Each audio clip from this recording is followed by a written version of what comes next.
soal makan saya kembali lagi karena paling banyak kita bahas ini yang kita makan salah. Mau cancer, mau jantung, mau stroke itu karena banyak sekali peran makanan yang salah.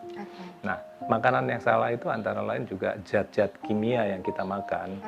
Itu kelewat berlimpah dan kita nggak bisa mengelak ya. Setiap kita jajan apapun, sekedar kerupuk, sekedar kecap, sekedar saus tomat itu sudah salah ya. Karena itu banyak bahan kimia yang masuk. Nah, yang lain adalah bahwa orang Indonesia cenderung makannya mono diet. Jadi nasi soto, nasi gado-gado. Nah itu salah, harusnya American breakfast. Jadi satu yang dari barat kita bisa tiru adalah gaya sarapan orang Amerika. Kalau di hotel itu seperti apa? Breakfast itu segala macam ada. Jadi makan pagi itu, sarapan itu menu pangeran yang serba ada. Nah, kebiasaan kita tidak pernah sarapan. Kalaupun sarapan sisa makanan malam atau hanya kerupuk, hanya ceplok telur dan itu kita tidak biasa produktif. mengutamakan justru makan siangnya. Nah, salah. Makan siang boleh sedikit kurang lengkap. Karena ibarat mobil kita mau mengendarai jauh, bensin, minyak, rem, oli harus cukup supaya mobil tidak mogok.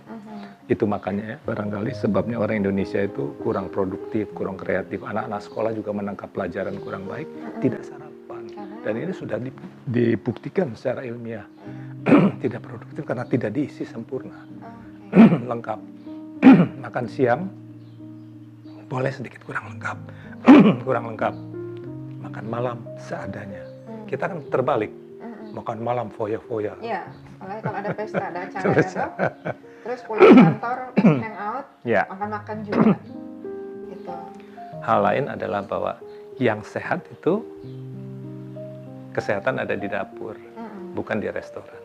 Kalau konsep itu dipegang, semua ibu-ibu masak sendiri, itu jauh lebih menyehat. Tapi kan sekarang ibu-ibu susah masak. Itu masalah. Selalu ada kendalanya di situ. Milihnya apa, mau apalagi enggak. Yang kerja dok. Betul. Situ kendalanya. Nah, jadi, hal lain bahwa makanan itu juga bisa mencegah kanker. Jadi kanker sebagian besar bukan rokok, sebabnya nomor satu adalah makanan. Jadi food additive ya, apa yang kita tambahkan dalam pengawet, pemanis, penyedap, ya, keripik yang bikin garing, itu semua bahan kimia. Kalau sekali dua kali tidak apa-apa, tapi bertahun-tahun kita lihat anak sekolah makan kerupuk yang merah kinclong, itu kan rodamin B, itu kan artinya pewarna tekstil yang tidak cocok untuk tubuh manusia. Puluhan tahun anak-anak makan kerupuk merah, makan sirup yang merah, yang dari pewarna tekstil itu akan kanker. Jadi saya prihatin. Tapi ya maaf, saya tangannya cuma 2. Saya kasih seminar paling berapa ribu orang, nulis buku paling berapa ratus ribu. Mudah-mudahan banyak yang nonton ini. Nah, saya berharap, jadi terima kasih Ana sudah ajak saya untuk menyebarluaskan karena saya sejak 15 tahun lalu pensiun, saya tidak mau praktek, tapi saya keliling Indonesia untuk menyebarkan ini. Tapi ya berapa? Syukur-syukur YouTube kan lebih. Ya. Memprihatinkan benar ya dok. Prihatin. Oke, dari sisi olahraga tadi, kemudian dari aspek makanan, udah. Yang lainnya apa lagi dok? Ya, jadi misalnya ini kanker ya, kanker payudara. Wanita yang punya bibit kanker payudara dan dia makan daging 3-4 kali lipat lebih banyak dari wanita normal, makan lemak juga 3-4 kali lipat dari normal, dan dia tidak bergerak badan, hanya duduk saja, kankernya muncul. Itu artinya apa? Kalau dia tidak makan daging berlebihan, tidak makan lemak berlebihan, dan dia tiap hari aktivitas fisik, kankernya tidak jadi muncul.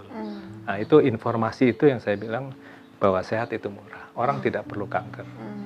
Nanti kita bahas satu persatu. Oh, tentu, ya, tentu. Tentang jadi, kanker, tentang jantung, stroke, dan ginjal, dan sebagainya.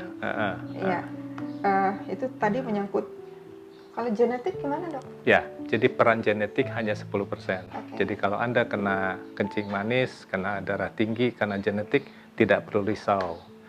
Kalau Anda betul-betul gaya hidupnya benar, minum obat teratur, ya, itu tidak lebih buruk dari orang yang tidak punya turunan.